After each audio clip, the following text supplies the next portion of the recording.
So as a lot of you guys probably know, I don't actually watch too much US high school basketball. I don't actually focus that much on US high school players unless I'm making a specific video on a player and I'll do a lot of research on them.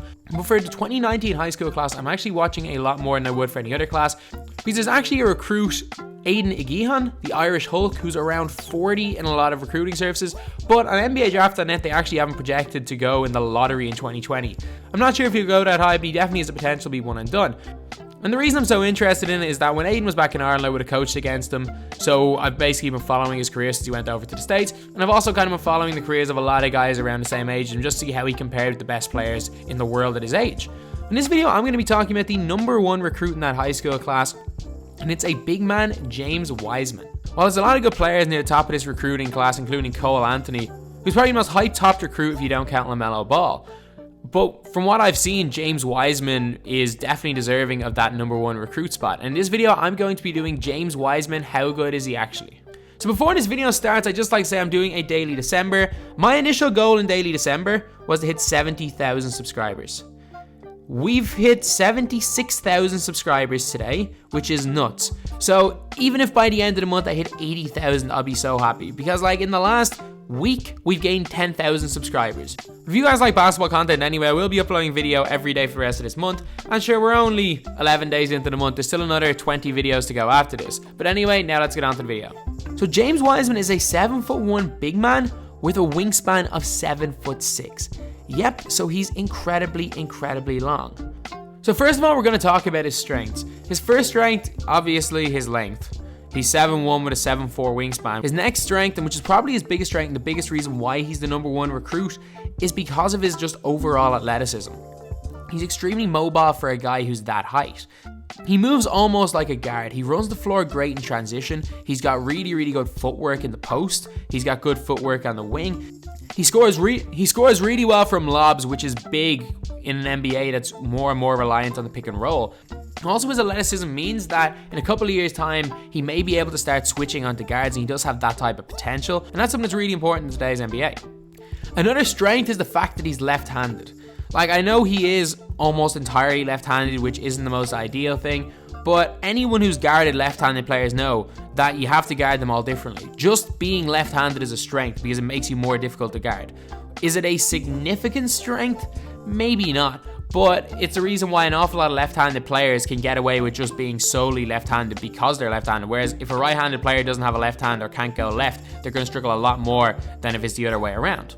Wiseman is a great post player. His post moves are really nice, and he's got a great lefty hook and a decent fadeaway jumper going over his left shoulder. He's also got a decent mid-range game. His jumper doesn't appear to be broken. Mechanically, it seems to be okay, and there is a lot of clips of him shooting threes, but that's definitely not one of his strengths. However, as the years go on, he does have the potential. I'm not going to say he's potentially be a great three-point shooter because his touch just doesn't seem to be there from outside. However, he will have the potential to be a competent enough three-point shooter that teams just can't leave him at the three-point line, which is a huge thing, especially at the next level. His defense is also quite good. He's a good shot blocker. He uses length well. He's quite athletic, so he is able to kind of be a rim protector, and as the years go on, he will probably get better and better at being a rim protector. So while his defense is quite good now, it's not like an incredible strength. It is something that has the potential to be just a complete game changer, which is honestly why a lot of people are comparing him to Anthony Davis. While I don't necessarily see that comparison, his defensive potential is a big reason why that is. He's also really unselfish and isn't going to force up that many shots. He's a decent enough passer in transition. He's a decent enough outlet passer.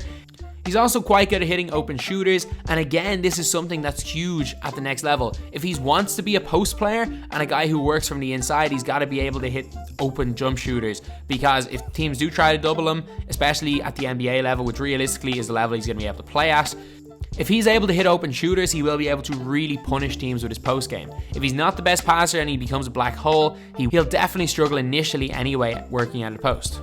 And now we're on to his weaknesses. Honestly, most of his weaknesses just come from lack of experience.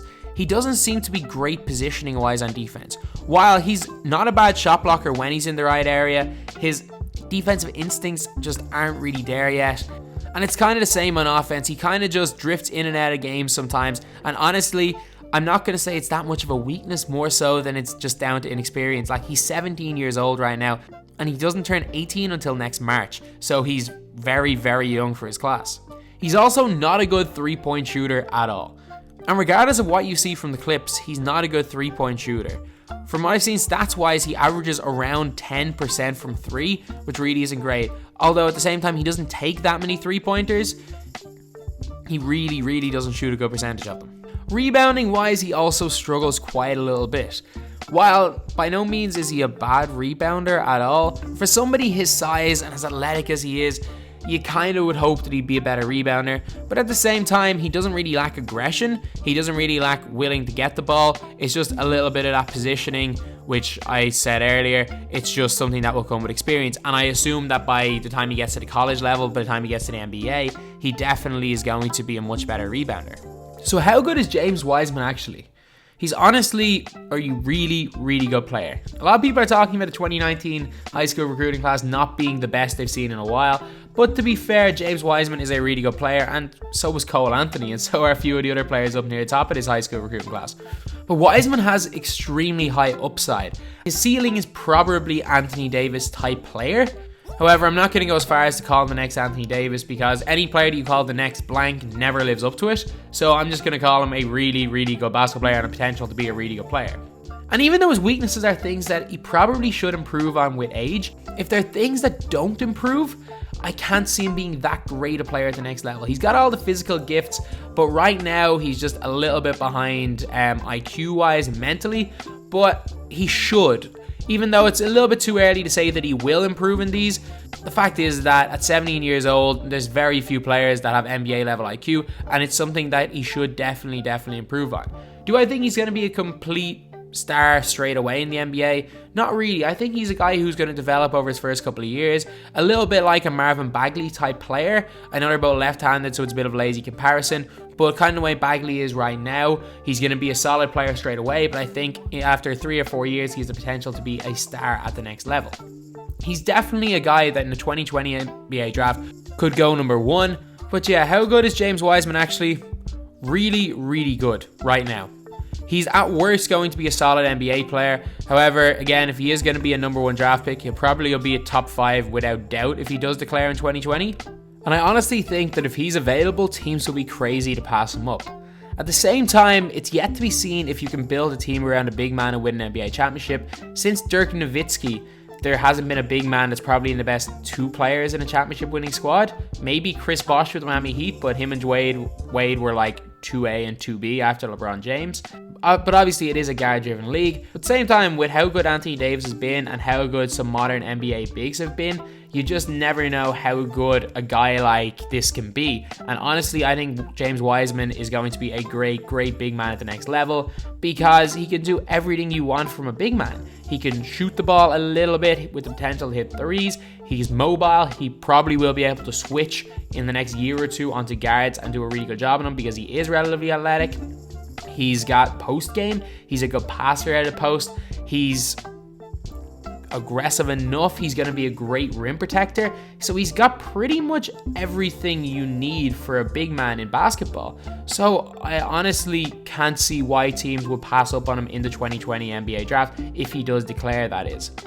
However, again, he's a high school senior. There's so many top recruits that have just been, well, even average in college to below average in college. BBALL last year went undrafted and he was a top 6 recruit, and a lot of people thought he was going to be a lottery pick going into a season at Duke. So you just never know. But with this guy, the more I watch him, the more I kind of see him playing in full games. He is a little bit raw. Don't get me wrong. He does have an awful lot that he needs to work on. It's just the things he does well and his just natural, just athleticism, his natural gifts, I think are just too much to pass on. And that's the reason why I think he's the number 1 recruit in the country. And that's the reason why I think if he does declare in 2020, he should be the favorite to be the number 1 pick in the NBA draft. Especially since someone like an Anthony Davis this year has proven that he's a top 1 or 2 player in the NBA. How the Milwaukee Bucks are doing really well with Giannis, who's a non-shooter. So teams are kind of going a little bit away from the Warrior style, all shooters, and going more towards the kind of modern NBA bigs that are kind of like bigs and guard hybrids. And this guy, I think, is by far the best of these in this high school class. So anyway, that's the video. Thank you guys for watching. Please like, comment, and subscribe.